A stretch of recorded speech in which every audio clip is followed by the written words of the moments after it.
काम कौन कर रहा है? काम मैं कर रही हूँ, यानी कि आई। किस चीज का काम हो रहा है? पढ़ाने का, यानी कि टीच। और किसको पढ़ाया जा रहा है? आपको। तो आप क्या हो गया? आप हो गया ऑब्जेक्ट, यानी कि यू। तो आई टीच यू, मतलब मैं आपको पढ़ाती हूँ। तो I subject, teach verb and you object. I teach you, मैं आपको पढ़ाती हूँ। Hey everyone, welcome back to my channel. Thank you so much for joining me. My name is Anjali. तो आज की ये जो वीडियो है, इस वीडियो में मैं आपको बताने वाली हूँ सिंपल प्रेजेंट टेंस के बारे में। सिंपल प्रेजेंट टेंस क्या होता है? सिंपल प्रेजेंट टेंस का यूज कहाँ पर किया जाता है? तो सबसे पहले बात करते हैं कि सिंपल प्रेजेंट टेंस का हम यूज कहाँ पे करते हैं। सिंपल प्रेजेंट टेंस का यूज होता है डेली रूटीन बताने में। डेली रूटीन, जैसे कि हम नॉर्मली अपने दिन में क्या करते हैं, हम कैसे अपना टाइम स्पेंड करते हैं, ये जो भी हमारा नॉर्मल रूटीन है, जो भी हमारा डेली रूटीन है, उसको बताने के लिए हमें सिंपल प्रेजेंट टेंस की जरूरत होती है। उसके अलावा जब भी आपको अपनी हैबिट्स बतानी हो कि आपकी क्या हैबिट्स है, क्या आदतें हैं आपकी, ये बताने के लिए भी आप सिंपल प्रेजेंट टेंस का यूज करते हैं। उसके अलावा जब भी आपको लाइकिंग्स या डिसलाइकिंग्स बतानी हो कि मुझे क्या पसंद है या क्या पसंद नहीं है, ये सारी चीजों को बताने के लिए हम सिंपल प्रेजेंट टेंस का ही यूज करते हैं। इस टेंस का यूज हम स्टोरी बताने के लिए भी करते हैं।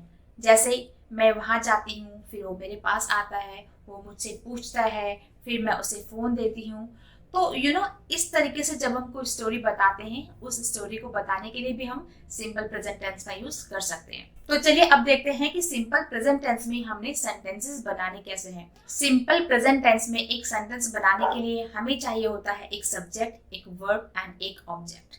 सब्जेक्ट क्या होता है? सब्जेक्ट किसी भी सेंटेंस में वो होता है जो एक्टिविटी कर रहा होता है, जो भी एक्शन कर रहा होता है, जो भी काम कर रहा होता है। जैसे अभी क्या हो रहा है? अभी मैं एक्शन कर रही हूँ, यानी कि मैं बोल रही हूँ, आई एम स्पीकिंग।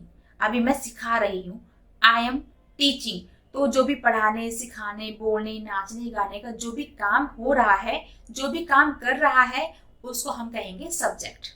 मतलब जो काम करता है, जो भी काम कर रहा है, उसे हम कहेंगे सब्जेक्ट। अब बारी आती है वर्ब की। वर्ब मतलब क्या होता है? वर्ब का मतलब होता है एक्शन, कोई भी एक्टिविटी, कोई भी काम। जैसे teach, sleep, laugh, cry, run, sit. तो जो भी ये एक्टिविटीज हैं, इसे हम कहते हैं वर्ब। उसके बाद आता है ऑब्जेक्ट। ऑब्जेक्ट क्या होता है? ऑब्जेक्ट में बाकी जितने भी वर्ड्स होंगे वो सारे ऑब्जेक्ट में आते हैं, या फिर कह लीजिए कि जिस पर भी वो काम हो रहा होता है, उसे हम ऑब्जेक्ट कहते हैं। एक एग्जाम्पल देके समझते हैं। मान लीजिए कि मैं आपको पढ़ाती हूँ, ठीक है। यहाँ पर काम कौन कर रहा है? काम मैं कर रही हूँ, यानी कि आई। किस चीज का काम हो रहा है? पढ़ाने का, यानी कि टीच। और किसको पढ़ाया जा रहा है? आपको। तो आप क्या हो गया? आप हो गया ऑब्जेक्ट, यानी कि यू। तो आई टीच यू, मतलब मैं आपको पढ़ाती हूँ। तो I subject, teach verb and you object. I teach you, मैं आपको पढ़ाती हूँ। तो ये हमारा बन गया एक सेंटेंस सिंपल प्रेजेंट टेंस में। तो इसी रूल को फॉलो करके आप खुद से काफी सारे सेंटेंसेस बना सकते हैं और खुद से प्रैक्टिस कर सकते हैं, और उन्हीं सेंटेंसेस को अपने डे टू डे लाइफ में यूज भी कर सकते हैं। तो चलिए इसी रूल को फॉलो करते हुए कुछ और एग्जांपल्स देखते हैं। I read books. I read books, मैं बुक्स पढ़ती हूँ। I subject, read verb and books object. I read books, मैं बुक्स पढ़ती हूँ। You dance well. You dance well, तुम अच्छा डांस करते हो या अच्छा नाचते हो।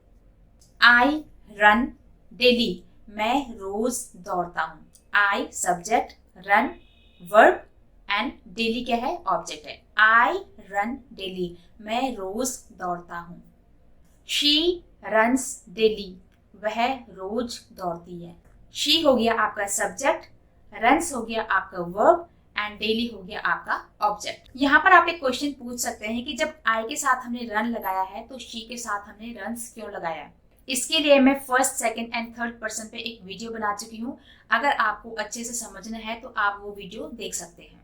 इसका लिंक मैं आपको डिस्क्रिप्शन में दे दूंगी। यहाँ पर मैं आपको थोड़ा सा बता देती हूँ। तो अगर आपके सब्जेक्ट आई, वी, यू या दे हैं, तो आप जो भी वर्ड होगा आपका, जो भी आपकी वर्ब होगी, उसको आप एज इट इज वैसे ही यूज करेंगे। लेकिन अगर आपके सब्जेक्ट्स हैं ही, शी, इट या कोई भी सिंगुलर पर्सन, उस केस में आप वर्ब के साथ एस या ईएस को ऐड करेंगे। एक और बात, यहाँ पर हम आई को प्लूरल लेके ही चलते हैं, सिंगुलर लेके नहीं चलते हैं। एक और एग्जांपल देके समझते हैं। We dance well, we dance well. We क्या है? सब्जेक्ट। डांस क्या है? वर्ब। वेल क्या है? ऑब्जेक्ट। वी डांस वेल, हम डांस अच्छा करते हैं या हम अच्छा डांस करते हैं। अगर इसी एग्जाम्पल में हम सब्जेक्ट चेंज करते हैं तो क्या बनेगा? She dances well, she dances well. तो शी क्या है? हमारा थर्ड पर्सन है। शी क्या है? हमारा थर्ड पर्सन। और थर्ड पर्सन के साथ हम लगाएंगे एस या ईएस। जैसे मैंने कहा था वी डांस वेल, हम डांस अच्छा करते हैं। शी डांसेस वेल, तो वहां पर शी के साथ हम एस या ईएस ऐड करेंगे। They play cricket, they play cricket. They हमारा सब्जेक्ट हो गया। तो जैसे मैंने बताया था आई, वी, यू, दे के साथ हम वर्ब में एस या ईएस नहीं लगाएंगे। सो दे प्ले क्रिकेट, वो क्रिकेट खेलते हैं। लेकिन अगर इसी सेंटेंस में मैंने सब्जेक्ट चेंज कर दिया है, मैंने कोई भी सिंगुलर नाम रख दिया है, जैसे Ram pledge cricket, Ram pledge cricket, मतलब राम क्रिकेट खेलता है। तो राम क्या है? एक singular person. Ram pledge cricket, Ram singular person है, इसलिए हमने वर्ब में एस या ईएस ऐड कर दिया है। He sings well, he sings well, वो अच्छा गाता है। He sings well. अगेन सिंग के साथ हमने यहाँ पे एस लगाया है क्योंकि यहाँ पर हमारा क्या है? Third person.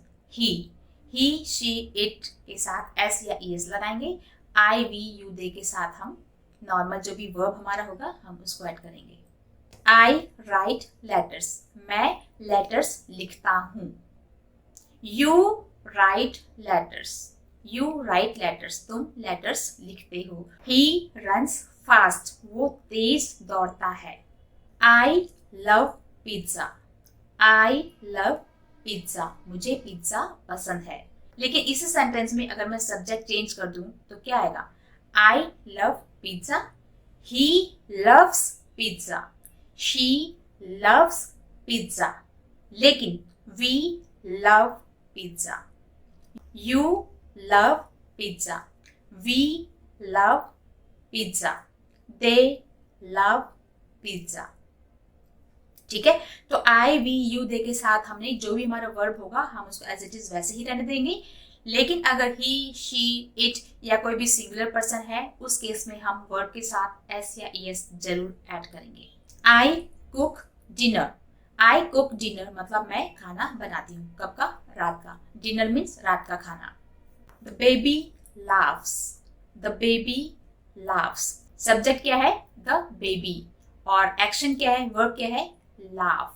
तो हमने क्या किया? द बेबी मतलब सिंगुलर पर्सन है, एक पर्सन के बारे में बात हो रही है, तो हमने लाफ के साथ एस ऐड कर दिया है। The baby laughs, the baby laughs. कई सारे सेंटेंसेस में ऑब्जेक्ट नहीं होंगे तो भी चलेगा, बट उसमें वर्ब जरूर होगा। वी ड्राइव कार्स, हम कार ड्राइव करते हैं। The cat sleeps, the cat sleeps, यहाँ पर ऑब्जेक्ट नहीं है क्योंकि हमने इसमें इतना ही बताया है कि कैट सोती है, बिल्ली सोती है। सो द कैट, कैट क्या है? हमारा subject. The cat sleeps. The children play, so children क्या है? चिल्ड्रन यहाँ पर हम एक बच्चे के बारे में बात नहीं कर रहे। चिल्ड्रन मतलब मोर देन वन, काफी सारे बच्चे हैं वहां पे। सो द चिल्ड्रन प्ले, काफी सारे बच्चे हैं तो वहां पे हमने प्ले जो वर्ब है उसको ऐसे ही रहने देंगे। लेकिन अगर मैं कहती हूँ कि राहुल प्लेज, तो हम प्ले में ऐसे यहाँ पर ऐड करेंगे। राहुल प्लेज, राहुल खेलता है। अब आगे कुछ भी वर्ड ऐड कर सकते हैं ऑब्जेक्ट में, जैसे राहुल प्लेज क्रिकेट या राहुल प्लेज हॉकी, जो भी आपको कहना हो। ठीक है, तो अगर सिंगुलर पर्सन है उस केस में आपने एस या ईएस ऐड करना है वर्ब में। I drink water, you drink water, he drinks water, she drinks water, Meera drinks water. तो ही, शी और इट के साथ हमने वर्ब में एस या ईएस ऐड करना है। I speak English, you speak English, we speak English, they speak English, लेकिन he speaks English, she speaks English, Meera speaks English, it speaks English, right. तो अगेन ही, शी, इट और singular person के साथ हमने verb में ऐसे ही S add करना है, अदरवाइज जो भी आपका मेन वर्ब है आप उसको ऐसे ही रहने देंगे। तो देखा आपने कितना इजी है सिंपल प्रेजेंट टेंस में सेंटेंसेस बनाना। आई होप आपको ये सारा समझ में आ गया होगा। आप खुद की प्रैक्टिस के लिए खुद से काफी सारे सेंटेंसेस बना सकते हैं। आपने कुछ भी नहीं करना, आपने सिर्फ ये जो रूल लिखा हुआ है मैंने यहाँ पे, सिर्फ इसे फॉलो करना है और trust me it's very very easy. तो कुछ सेंटेंसेस आप मुझे कमेंट्स में लिख के भी बता सकते हैं ताकि मुझे समझ में आए कि आपको समझ में आया या नहीं। So that's all in this video friends. अगर आपको आज की वीडियो अच्छी लगी या आपको कुछ भी समझ में आया तो please let me know in the comments. So that's all friends. Thank you so much for watching. See you in the next video. Take care. Bye bye.